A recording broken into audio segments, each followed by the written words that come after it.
Life Teams app is designed to help church planters engage in a biblical process of making disciples. The Apostle Paul obviously had a very successful approach to spreading the good news about Jesus and planting churches. In Colossians 1:6, he describes the dynamics of gospel growth. In the same way, the gospel is bearing fruit and growing throughout the whole world, just as it has been doing among you since the day you heard it and truly understood God's grace. Paul describes the progress of the gospel using agricultural language.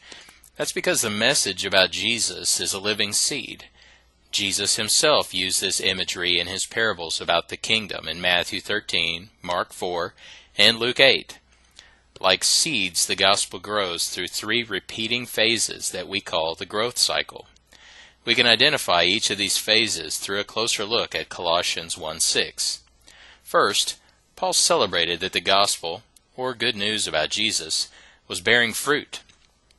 The New Living Translation renders Colossians 1:6 this way: It, the good news, is bearing fruit everywhere by changing lives.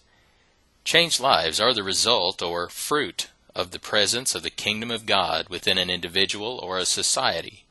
Those changed lives become a fertile influence within a culture.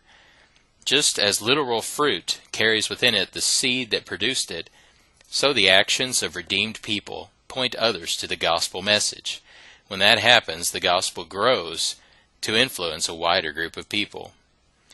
Bear fruit and grow are two phases of the progress of the gospel.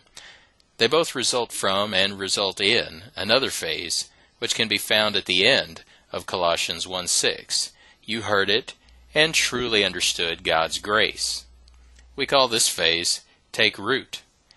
Just like with a plant, fruit will never be born until the seed is planted and takes root.